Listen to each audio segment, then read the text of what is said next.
Oh, Sorry. how are you doing? Great, great. I like your hair. Oh, thank It you. looks, Thank you so much. how are you holding up? Great. Oh, yeah. Okay. Yeah. I was like, Are you about okay? what? I'm giving you a big hug. Big, big, Oh, big, big, big hug. I'm feeling it. I just love you so much. I'm so I excited to love see you. you.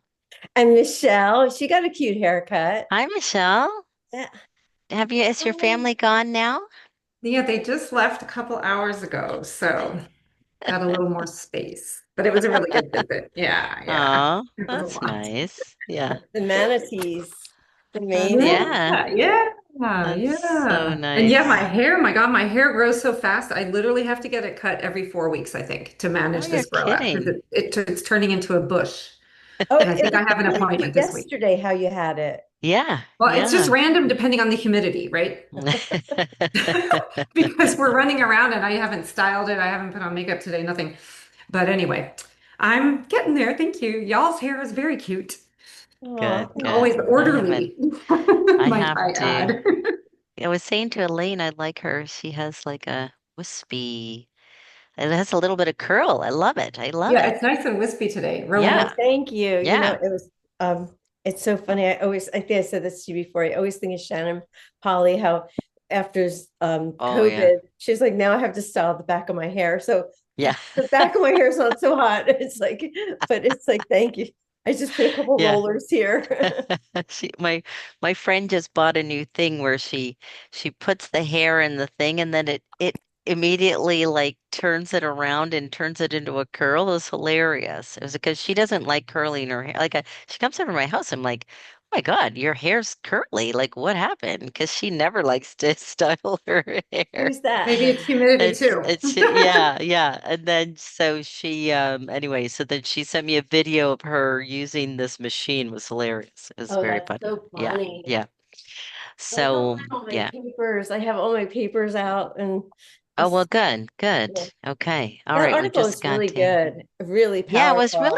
it was really, really interesting. And so I think we're gonna have a great conversation. So let's see where the conversation goes. Hi, Kim. How are Hello, sorry I'm you? late. How are I you was talking with doing? Alex. Hi, Oh, Kim. nice, nice. Good, good. Okay. I am going to, yeah. Did everybody get a chance to read Pragmatic Prospection? Michelle, I know you had your family over, so I don't know if you, okay, that's No. okay. That's all right. But Kim and Elaine had a chance. We're going to go through and we're going to talk about it right now and get this. Okay, so yeah, this is the master class. All right, so let's talk about this. So this is all, so where we were before is we started with the progress principle last month, right? How small wins fuel performance, right? And now we're moving to how do we sustain progress when the path itself keeps changing? So that's kind of the evolution now of where we're moving into for this particular master class. Because we started even a while ago with regards to sort of positive psychology 2.0 and how the world is changing so quickly, et cetera, et cetera. So all within that kind of context. So today we're going to talk about what is pragmatic prospection, the research, and the pragmatic prospection scale. I'll show you the scale. And there are two tools that I think will help us with pragmatic prospection, and that is the Hope Map and Whoop as well. So is everyone familiar with these tools? I'm sure a lot of you have used these tools before. I I am not. I I don't am know the not. Hope map. I did Whoop with Paula Toledo. We're working on a project together, and it was wonderful and powerful. Good, good. And I may have introduced Whoop at Elevate Your Game too. I'm not sure if I did Whoop. You know what? It sounded familiar, so I bet that's where it was from. Yeah. Okay, good, good. I like Whoop. And it's so interesting because I was talking to a client today and the situation he described, the Hope map was perfect. So I introduced the Hope map to him and you could just feel he was so stressed out and you could just see his body like relaxing. I'm like, oh my God. He goes, oh my God, I'm going to use this with everyone on my team. Like he could just, so it was so good. It was really good. So anyway, we'll get to that point where, and I have a workbook for today. And so I have a few more tools, but I want to take this to the next level progression, which will happen in the practice lab next week. And I'll show you where I'm going with that at the end of this call. And but the workbook has a couple of things in it. So actually, maybe before we get into this, why don't I give you I'll give you the link for the workbook. And then And that Louise, way, you're yeah, sharing your screen that you're working on, not the presenter view of your I know. PowerPoint. I know. Okay, I'll let you know. Sorry, I'm just getting the link right now for you to so that I can give you I just put it in the chat here. Thank you. Okay, so here's the link to the workbook for Okay, today. excellent. Okay? Just so that's the workbook for today. Okay. Okay, so let me get back into sharing my screen. Okay, here we go. Okay. So first of all, so let's just start off for those of you who did have a chance to read it. What is your perspective on pragmatic prospection? What were your, and just comments, thoughts? What did you think? I can Yeah. speak to it. Because my life is kind of such a whirlwind of so many things right now, I really liked reading this article and that focus on like imagining that desirable future outcome, but then, okay, what's realistic about your goals, about making plans? So I thought it was really helpful, especially like, oh, that it leads to higher life satisfaction, and I that all was really interesting to me, and it made me feel like I could kind of impose more control or more structure that would actually make me more flexible, if that makes sense. Yeah. Yeah, I love that. I love that. Yeah, it creates a bit of a groundedness, like a grounded reality, but Mhm. also a kind of openness to exploring what could the obstacles be? What could the challenges be? And what am I going to, how am I going to adapt? Yeah, love that. What about you, Elaine? What did you think? You're muted, hun. Yeah. I made some notes. I felt like it had really strong about self-efficacy. So I really love that piece. I think that is so important. If like every child or adult can realize that, embody that, it would really help. And then I was thinking a little bit ahead how that could like be fueled by self-determination, kind of a reciprocal with that autonomy and relatedness and mastery. But I felt it had links to hope, resilience, optimism, and again, self-efficacy. And I also thought it's something that people could really learn. So I thought that was Yes. really, really helpful. Yeah, and help people move forward toward a better future. So I think that's part of that positive psychology 2.0 as well. Like, and how can we make our environments better? So I felt like it was like a core mechanism I wrote of agency and success. Yes. Yes, it is. It is definitely about agency. I love that, Elaine. I felt the same way that it gives people that agency. And I think, when you combine that with hope, the agency, because hope being the combination of agency and pathways, it does definitely give you even both of those, the agency and pathways and many pathways. Um, yeah. Yeah, I felt that way too. Um, so, Michelle, Kim just put a little bit of a summary in there. I'm going to go through a summary of what it is as well. But I just thought I'd start with some of these questions. But um, why do you think this is important to making progress? Maybe I should ask these questions once we've gone through the whole summary, and then that way all of us can participate. What do you think? Yeah? Sure. Yeah, I think Yeah. that's Okay. good. Okay, let's do that. Okay. So pragmatic prospection, when you take a look at the definition that's given, it's thinking about the future in preparation for action. So, um, when I think about many positive psychology-based practices, they involve envisioning the future, like future best self exercise, for example, or Bandura's vicarious experiences. When we envision what we want, we envision the outcome, et cetera, et cetera. They include envisioning, but they don't necessarily envision or help us to anticipate different options. What do we do when what we anticipated would happen doesn't happen? And oftentimes we can't really predict what's going to happen in the future. And so some of those things can derail us when they don't happen. We have a certain goal in place, we don't meet that goal. And there are psychological things that happen to us where we either give up or say, well, I'm disappointed, or there are certain things that we put into place that then block us from achieving that goal. So, um, pragmatic prospection really involves anticipating choice points or crossroads. So it's the anticipating of it, at which events can go in different directions. So one can prepare for how to act and influence events. So it's more like structured adaptability. And when I think so much of positive psychology, when we're doing resilience training, we're teaching people how to be adaptable. So many programs are called how to bounce back. When we think about resilience, it's about being strong and bouncing back, even though we're not really bouncing back to the same place. Usually, when something happens, we're bouncing back to a different place anyway. And what I like about this is that it's not about resilience.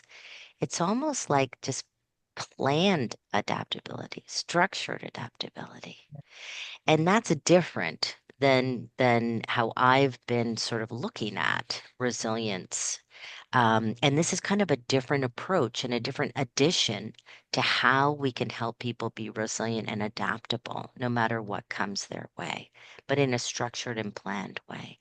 And I think when we do it in a structured and planned way, it does help to improve our well being, reduce stress, and improve our performance. So Baumeister and there's a bunch of people, including Seligman, who wrote this paper. And I realized the one I sent you was in press, but that's fine. It proposed that pragmatic prospection involves at least two distinct phases. So number one, thinking about what future outcomes or events one would like to happen, right, which are presumed to be characterized by pleasant, optimistic thoughts. And number two, thinking about how to reach the desired outcome or goal. And I know that Marty always talks about how optimism contributes to well-being, while pessimism can contribute to depression. And we know that people who have a pessimistic explanatory style, depending on what they're looking at, could potentially be a contributor to depression. And with this, it's kind of implying that there's two components to it. It's not just about optimistic thinking, but how optimistic thinking can be grounded in reality, which is the second part. And that is what makes this such a rich construct, this idea of pragmatic prospection. And it's this pragmatic prospection theory, it yields a total score as well as four subscale scores. And really, it's around four different things. So, envisioning the outcome, so you're imagining a desired future. You're setting sensible goals, so grounded in goal reality, so goals that make sense to you, that are, again, realistic goals. Then there's thoughts around building the pathways, so planning multiple paths to how you could get there. and then flexible execution. So you're adjusting in motion kind of thing as you go. So it's the having some flexibility in your execution. This is the pragmatic prospection scale that they used in this particular study. And so I wanted to actually give you the scale so that you had it, so that you have an idea. And if you wanted to test your own perspective or pragmatic prospection, you could do that. I created a little Excel spreadsheet. I got Chat to create a little Excel spreadsheet for me so that I could put in my scores and then and then it would give me, my score at the end. And what it does is it sort of gives you a subset of like it gives you an overall score, but then it gives you the four subscales, the imagining outcomes, the setting sensible goals, making a plan, and flexible execution, so that you can see what do I need to work on if I really want to, be higher in pragmatic prospection. What are the things that I need to work on in order for me to move that, to move higher on the scale? So what are your thoughts? Elaine, were you going to say something? What are your thoughts? Oh, Uh, no. Oh, I thought you were going yeah. to say something. So what do you think about first of all, what are your thoughts on this particular scale? Oh, and just keep in mind that some of these are reverse scored. So for those of you, I'm sure most of you know how scores work, but this one is you score it based on this score, right? Um, and then like it says reverse score responses items 3. So item 3, I get stuck when I encounter unexpected delays or difficulties on the way to a goal, which would then be reverse scored, because that's more going to take away from this idea of pragmatic prospection. And a reverse score means that you would, like, if I said, oh, I think that's true for me, like, I think I rated a 6, I consider alternative, I get stuck when I encounter unexpected delays or difficulties. I might say, yeah, that's a 6 for me, moderately true. Then I would score it as a 2 Ah, because that's the reverse score of a 6. 3 is a reverse score of a 5. 4 would be the same. 1 mhm. would be reverse score of a 7. Do you see how that works? Yeah. And so I put that into my Excel spreadsheet. If you guys want to see that Excel spreadsheet, I'm glad to, I can share that with you Sure. too. I just thought, well, chat should be able to figure out how to do all these scores Mhm. if I just put in my score. But what I found very interesting is that I'm very high, for example, on imagining outcomes, but not so high on the rest of them. So I can be more maybe too optimistic, right? And not grounding myself more in reality. So it was very useful to see that and say, huh, maybe I need to do more of these other things to ground myself so that I have a higher likelihood of success in achieving my goals. So, any other thoughts on some of these comments before I move on? Louisa, you're very high on making a plan. You have like a 9, a 12, and a 15 up there. I think I'm very high on making a plan and then I don't necessarily carry through on the plan. I Yeah. really love planning. I really Now, love the whole process of planning. I should go into the business of planning for everybody else. now could we see what the spreadsheet looks like? Yeah, I sure. mean, Yeah. Let me see if I can find it. Hold on a second. And is there something that explains what your score means? No, I think you just have to, use it for yourself, right? Like here's mine. So I just put in the questions here, right? I put in the questions. And then depending on what my response was, and then whether it chat figured out whether it's reverse scored or not. So then it gave me the reverse score, right? Based on that. And then these were my full disclosure, these were my outcomes, right? So overall, it kind of says I'm kind of like not great, 50% if you had to think about it that way, right? Or for, just over 50%, I guess. But this was what was really interesting to me, like maybe I need to set more realistic goals or, making a plan or flexible execution.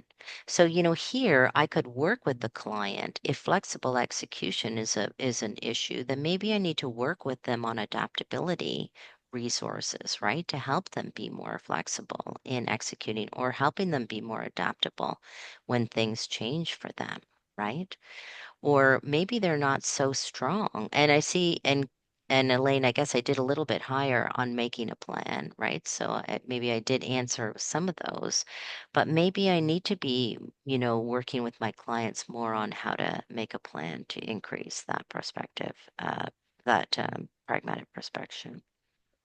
I have a And yeah, question on yeah, that. So, yeah, imagining outcomes, is that very akin to manifestation practices, yeah, right? yes, And yeah, I feel like all the manifestation exercises, they have a gap in them that they're not adding on. Well, are there sensible goals related to that manifestation, etc. exactly. Like it says here. So this is the more complete, this is sort of the continuing um, process of starting with manifestation. Yes, yes. Kind of. And Mhm. now there is some science behind, behind envisioning, like and a lot of manifestors will say just envision the end result Mhm. and it will come, right? Now there is some research, like Bandura would say, if you're envisioning the desired outcome that you want and you're doing that on a daily basis, it actually does improve self-efficacy because our brains get kind of confused with what we've just imagined to what we think we've already done. So if I envision myself doing something, I can trick my brain into thinking I've already done it. When our brain thinks we've already done something, that gives us a boost in self-efficacy. So there is some research there. Now there's another bit of research that also says that if you're envisioning, sometimes envisioning the end result every day can be so pleasurable that you don't actually engage in the actions to get you there because you're already so happy just in having these daily visions. Robert Biswas-Diener talks about this. This kind of feel good. I'm already a multimillionaire. I'm already a driving Ferrari. My client said that today. He goes, I'm driving a Ferrari. I'm like, okay, great. Like he was envisioning this, that we kind of don't engage in the things necessary to actually get there because we're already feeling good with this kind of fantasy land. Now, there's some research that shows that instead, what is best is to envision you doing the things necessary that would make you successful. Like Kim, I hope you don't mind. I'm going to use Kim as an example. Kim wants to be doing more sales calls or at least reaching out to clients, right? So if she's just envisioning more clients, that could be good because that could fuel her. But if she started to envision her successfully every day getting up and making these calls and seeing herself making these calls with these clients, and she's having these great conversations with these clients, that actually might serve her better because she's feeling good about engaging in the process, the stuff that she actually needs to do to be successful. And there was a study done with students where they've had them envisioning them studying really, well for an exam compared to just doing really well on the exam.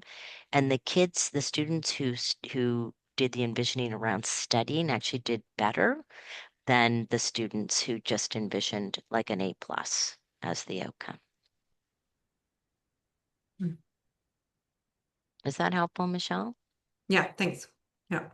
And I Like think I, a mental yeah, rehearsal too. yes, mental rehearsal. Mhm. Yeah, Exactly. and Yeah. that I know a lot of people say visualize, which is really powerful, but that imagining, I know that in like psychological skills training, that's where it's all the juicy is. I think, and again, like to the somatic point that Michelle embraces, I think that really is. I love this conversation, Louisa. This is great.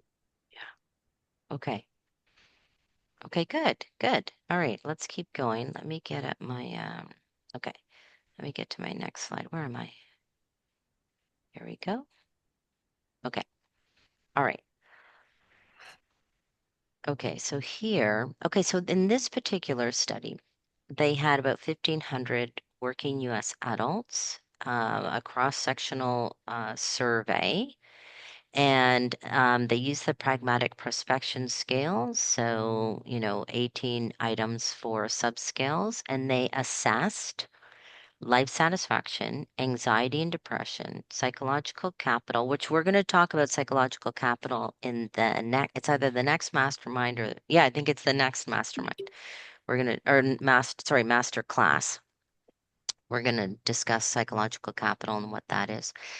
So I was really happy to see this here. Cognitive flexibility, big five personality traits, self-rated productivity, intent to leave job, and confidence in achieving life and work goals.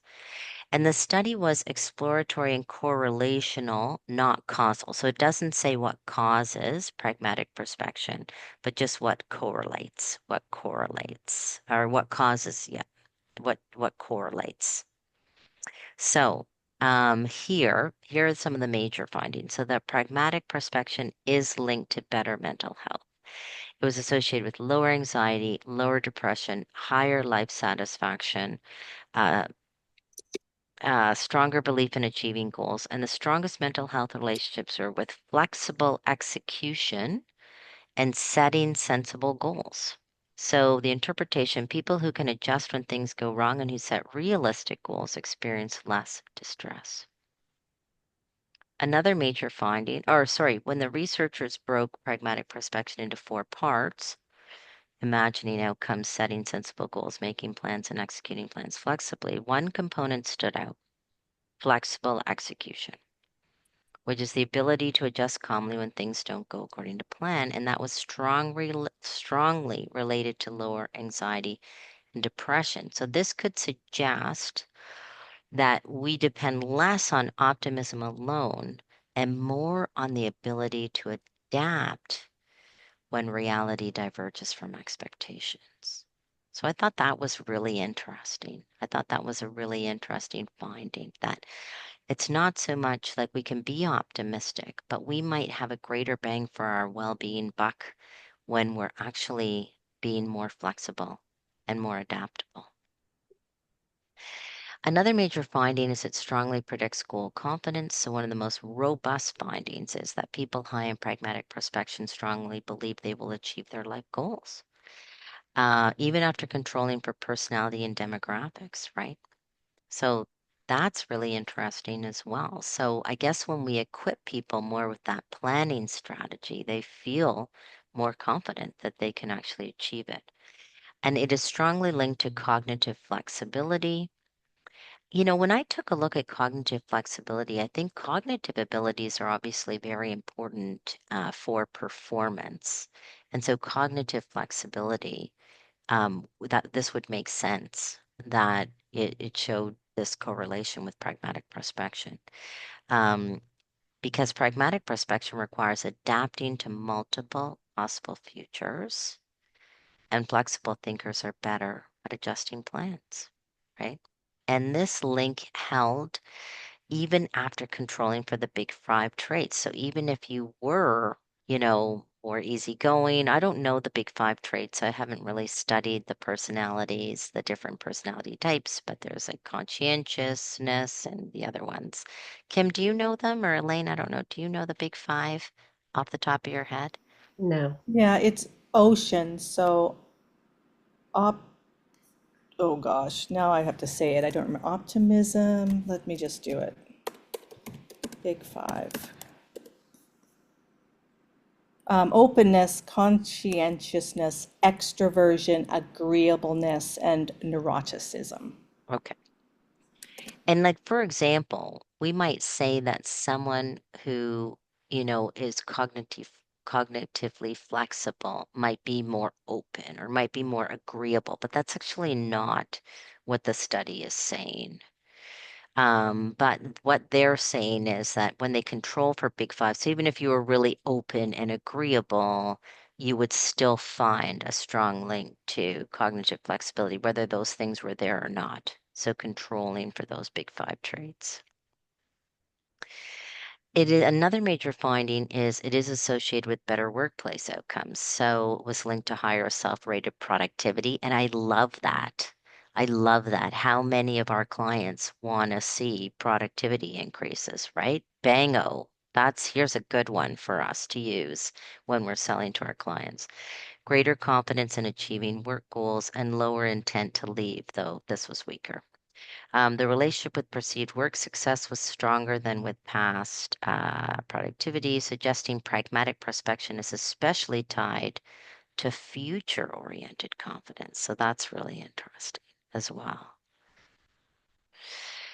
So the bottom line is people who think clearly about what they want, set realistic goals, make concrete plans, and adjust when things go wrong tend to feel better, worry less, be more productive, and feel more confident about their future. So it's all really good stuff. It's all really, really good stuff. If we could teach people how to be pragmatically prospecting, prospectors, um, there's all these good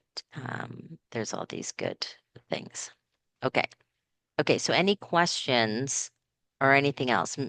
Yeah, go ahead, Elaine. Okay, I love this for business, and I could even see this in education in a big way because I really feel like I don't know if Yeah, you would agree, but we kind of set children up where like, what do you want to be when you grow up question, instead of like thinking about the multiple outcomes that are probably going to be impacting and benefiting or affecting their trajectory of their, life course. you So know I what? That's like so that. true. That's so true. You know, Elaine, like I worked with a school that where like 80% of the kids were gifted, and many of them came from cultural communities where they needed to be like be going to Harvard. Like their parents wanted them to go to Harvard. And I remember one young man, his parents like really wanted him to go to Harvard. And he got into every other Ivy League school except Harvard, and he was devastated. Oh Like he no. got into Yale and Princeton and, University of Pennsylvania. Like he got into all of them except Harvard, and he was just crushed and devastated. And so that you're right, this would be helpful, wouldn't it? If someone doesn't pass an exam or doesn't get into law school or doesn't, right? It can derail people as opposed to saying, yeah, a possibility could be that you don't get into law school the first time that you try. So what's the next step? What are you going to do? How are you going to branch out? What's your plan B?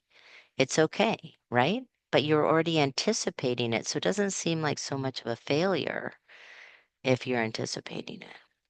Yeah. Michelle, what are your thoughts now that you have sort of a better idea of what this is about? Well, one, I love it. It's very useful for me personally. And I was just reflecting back on this projection of parents. So I had a father who was not very musically talented, but his own dream had always been to be a classical violinist. So that dream got projected on me, and I was handed a violin at age 3. And, forced is a strong word, but basically strongly encouraged and like all of this until I had the guts to quit when I was 16, right? And it's just interesting the impact of that, right? The psychological impact just of that one thing. And I'm relating a lot to these items here because, when you give up your own goal setting or own envisioning until you're like 16 of, oh, what might I like to be? Give up for a large part just because you're so overshadowed by, and the problem was I had talent and so I was Yeah, good, and then I got right. reinforced like my dad was, Right. all that, but then the whole time anyway, it's just really useful, and it's fascinating. I think it's great. Yeah. Mm. And I think that goes along with this idea of concordant goals. Like, what are our goals compared to what everyone else's goals are? Am I Yeah. living someone else's life? Am I living someone else's dreams? And those are not, self-concordant goals, right? And so, we know with the research in positive psychology that we really want to be engaging in self-concordant goals and goals that mean something to us. Yeah. Yeah. Okay.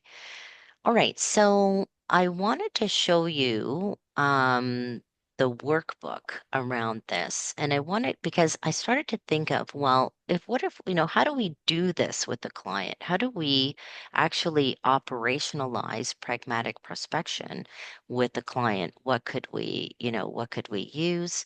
And so I want to go into the workbook.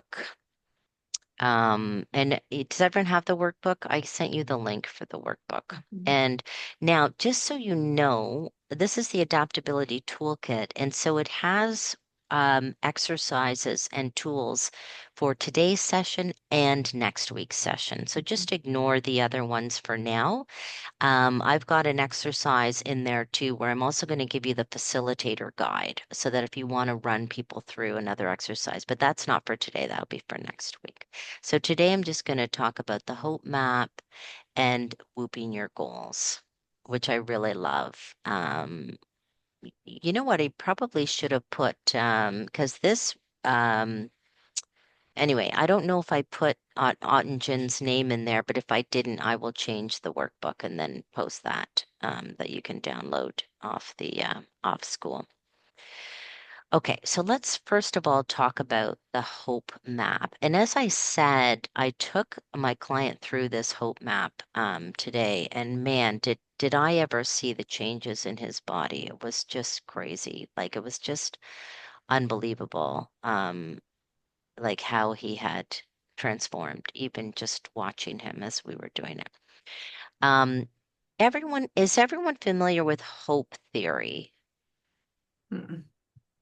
Yeah, okay, so we cover hope theory in MAP. Kim covers it in her MAP program too. But Michelle, when we do psychological capital, I will give you sort of an introduction to hope theory and give you an overview of hope theory. Thank you. So, Charles Snyder, he's the kind of creator of hope theory. We kind of consider him to be the founding father of hope theory. He characterized hopeful thinkers as people who are able to establish clear goals, imagine multiple workable pathways towards those goals, and persevere or have agency even when obstacles get in their way. So those were sort of the three components. You envision the goal, and then there's agency and pathways that are part of that hope theory formula. And so Dr. Shane, and it's so interesting that both Charles Snyder and Shane Lopez died.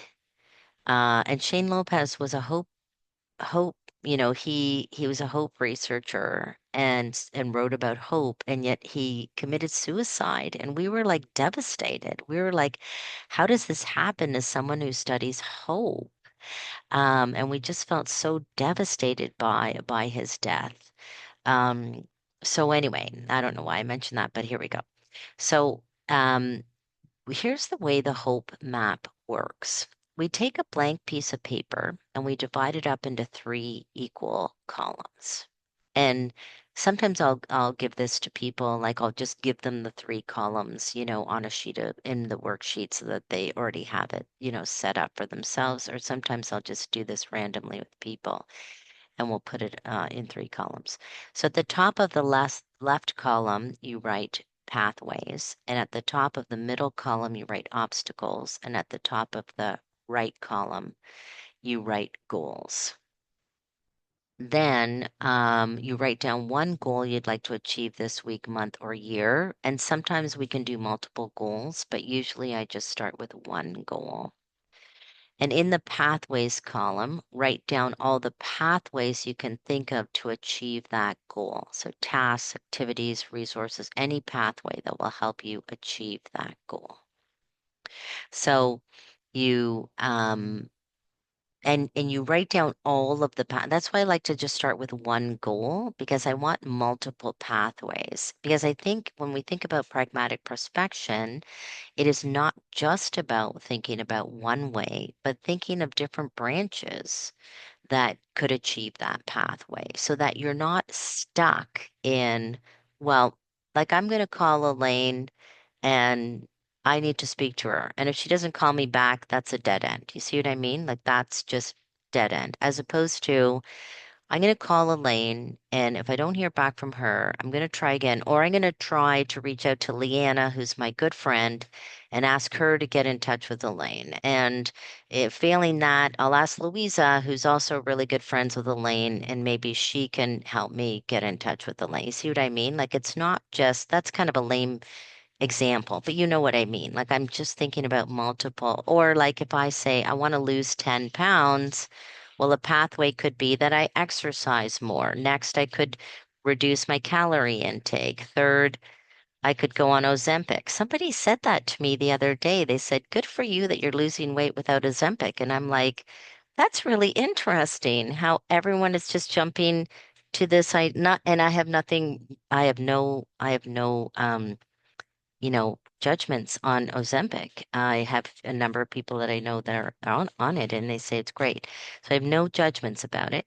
But I just thought it was interesting how I didn't even think about Ozempic. And then I thought maybe I should go on Ozempic. This would be so much easier. No, no, I won't. No. Anyway, so then you think about all of the pathways that will get you there. And then you think about all of the obstacles for every pathway you have listed. What could be the obstacles? And then start writing the strategies, resources, and ideas you have to overcome those obstacles. So you're just really planning for obstacles. Like I'll give you an idea. I'll give you an example. I have a client, again, I used this with him today. And he is bringing somebody on board. He's already hired him, but this person is coming into a very chaotic, very toxic environment, and he's worried that this guy's going to say, "What the hell did you get me into?" Now he did let him know that it was a very chaotic environment, but he still was feeling bad. So I said, "Well, why don't you do this hope thing? Because he's going to have certain goals." He's going to have ways that he thinks he's going to achieve those goals, then why don't you discuss what the possible obstacles could be so he's clear-eyed as he's going to try all these different pathways, just so you know this guy might not never take a meeting with you. So what are other ways you can get this guy's attention? And you start to plan all of this stuff out. You can already start to feel how the stress, like he was like, this is so helpful because if we plan all this out together, he's already anticipating it. It's not a surprise. He's not getting discouraged. He already knows this resistance could happen. So he's already thinking about it. We're brainstorming, so I'm giving him more ideas of what might work and what might not work. It was such a great conversation. Like can you already feel that kind of stress? Like the stress relief with doing a hope map? What do you guys think about this? Is it visual? Like I would love to see, it's just the columns. It's just I'm the I'm columns, yeah. wanting to see, as you're talking about it, I was just thinking, is there a way to make it more visual? But I like it, and I think I I could apply it with lots I of think people as well. I think the visualness would be that you're doing it in real time with the person, Mm, right? You're stepping the person. So as I like, for example, when I do this exercise with people, I have already given them a worksheet that has the three columns okay, and they're writing it out, right? So they're writing the goal and then the pathway and the obstacle, right? And then the plan. And then the separate sheet is the plan for all of the obstacles. And then we walk away with a plan of okay. how we could achieve this goal. So we have the pathways and the plan. The obstacles inform the pathways and the plan, and the plans and the plan Bs. I love this. I see how I can apply it in the digital well-being coursework with parents who are working parents who are struggling with how do I get better productivity and less stress for myself in relation to screen time, but at the same time implementing a different culture in my family and having them do this. Mm, yes, yeah. And because you can see that people would run into, like I plan to have no screen time. The next thing I know, I'm Yeah. watching the latest news on Iran and, I'm freaking out. And you know what I mean? Like, it's like, so it would be great to say if I, start to go to, X to watch the Iran news, I'm gonna, have a soda water with lemon first or something, or I'm gonna watch an episode of Seinfeld, or or I don't know. Like if already planned out what I would do in those cases, I think I'd probably be a lot more successful at achieving my goals of not watching negative news, Yeah. you Yeah. know? Um, or maybe having a bubble bath or something, or you know. Um, okay. So, any questions about the hope map? So, this is something that Shane Lopez created. This is not something that I created. But I really like this. I really like this. Okay. Mhm. So, can I move on to Whoop now? So, whooping your goals. And again, what I'm going to do is I'm going to send out another copy of this workbook and just credit Ottingen on this because this is Gabrielle Ottingen's work. Whoop. And so WHOOP just stands for wish, outcome, obstacles, and plan. And usually when I do a goal setting exercise with people, like if I set goals, like with all of my coachees, we set goals at the beginning of our time together. And like if I'm working with them for a year, then I'll say by the end of this year, what goals do you want to achieve? And we kind of have these high level goals, and then we might break them down into 90-day sequences. But we always set goals. And then for the goals that we have in the 90 days and like 3-month goals that we're working on, I will always have them whoop their goals. I always have them go through this exercise. And I'll say, like, what is your greatest wish for this time? So, for example, in one of my programs, I had a woman who wanted to write a book. Okay, and her goal for 90 days was she was going to get, I forget, like 2 chapters done or something, right? So she's going to have these 2 chapters done. So, what's your greatest wish for this time? Her wish was to have, by the end of 90 days, to have 2 chapters completed. Great. So, the outcome, what is the outcome you want to achieve? If everything goes really well, what would you have accomplished? And she said, I would have accomplished all of the research required, for those 2 chapters. I would have figured out an outline for all of those chapters. We kind of broke down all of the outcomes. I would have, finished writing and editing those chapters, so she sort of knew what all the outcomes were. And then I asked her, what do you think will be your greatest challenge or challenges to achieving that outcome? Where do you think you could go off the rails? Now, again, this could be anything: thoughts, feelings, bad habits, other people, actions, change of plan. Like Michelle, I think about you were talking about how you had this plan to do this thing with these partners, and then the partners kind of fell apart, right? They fell off. So that was, something that, wasn't anticipated, right? But maybe if we had done this exercise, we might have thought about, well, what if they do? And it kind of just derails it. And now where is it sitting? We don't know.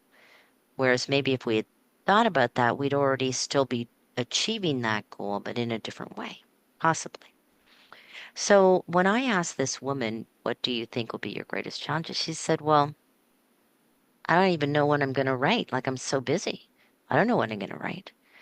My kids interrupt me in the morning. I can't write in every morning or whatever. So she really already thought there's no way I can achieve the goal because I don't even know what I'm going to write. So when she looked at those obstacles, so then what we worked on together is what if you wrote from 7 a.m. to 8 a.m. every morning? Is that, are your kids awake at that? She goes, no, my kids are not awake. Could that work? Could that work that you're writing from 7 a.m. to 8 a.m., maybe 3 times a week? That gives you 3 hours of writing time. What do you think? She goes, actually, that would work. And she implemented every week. She would go into her calendar. She would block off from 7 to 8, three days. She would look at her calendar to see which days would be best. And she blocked it off. And she, in fact, did achieve her goal because she did block that off. Because that was her plan to overcome the obstacle of not being able to have any time. Hmm. Yeah. Like I'm working with a number of engineers, for example, who need focus time. They need focus time, and we use this quite a bit. How much focus time do you want? What is your wish for the focus time? What would the outcomes be if you got that focus time, right? And they really envision what the outcomes would be if they had that focus time. And then what stops you? And then they have a long list of things that stop them from having that focused time. And then we just have a plan for all of those obstacles. Like, oh, well, people come to me all the time for requests. Well, can you put your status on Do Not Disturb? Yeah, but they still come to me, you know. Well, what can you do in that case? And then we talk about one by one. And then these engineers are hugely successful by just implementing because they don't think about this. They just let things happen, very reactionary. Whereas this is very much planning. It's structured adaptability is what it is. Planned adaptability. Different from real-time adaptability, which is what we're going to talk about next week. Okay, so any questions about Whoop and how Whoop works? I do. Do you know the research behind it? Only like Caroline's book about goal setting and the different research there. Is there any, I like this. I liked it when I used it. Is there anything to like back up Evidence? this goal setting? Yeah. Yeah, yes. And what I'll do is I'll put a link to Ottingen's work because Oh, she's done, that's the one she's, you said. Okay. yeah, she's done a lot of research, Gabrielle Ottingen. She's done, and in fact, you know what I'll do? I'll put in here a link to her website and I'm sure she's got her research listed because she's an academic, Gabrielle Ottingen. Thank And you. I think what she talks about is creating, like a contrast. It's like cognitive contrasting, I think is the mediating mechanism. I think is the mechanism here that you're creating a contrast. It's not just this optimistic, way of going. You're actually creating some sort of contrast, which helps. I'm not sure if I got that right or not, Kim, but I will look into it. But I'll put the link in here to her website. Yeah, it's this definitely evidence-based. Okay. So, um, I just want to, so we're at the end of the call, like that was fast. So just you can ignore the rest of the workbook for now. Because we will get to the rest of those exercises next week, and I need to put some context around those. And I think Elaine mentioned this earlier, that pragmatic prospection is a cognitive style that can be learned. And just as you said, Elaine, it involves agency, preparation, and adaptability. And so next week, we're moving from the progress principle to, how small wins fuel performance to how do we plan to sustain progress when the path itself keeps changing. And then next week we will explore how do I sustain performance in real time? So how do I do this now in real time? So it's not like today we talked more about planned adaptability. Next time is how do I maintain the behavior that I want and continue to soldier through in real time. Different from resilience in the sense that it's not just about sort of adapting from the sense of, trying to struggle through something and getting through the struggle. It's more of a cognitive. How do I cognitively adapt to new pathways? And how do I stay in that groundedness without letting things like a disruption kind of derail me? Does that make sense? Okay. So any questions before we wrap up? I loved this. Thank you. I really love this. Okay. Yay. I Thank I you. I really Fabulous. when I read this, I was like, this. Like, yeah, Yeah.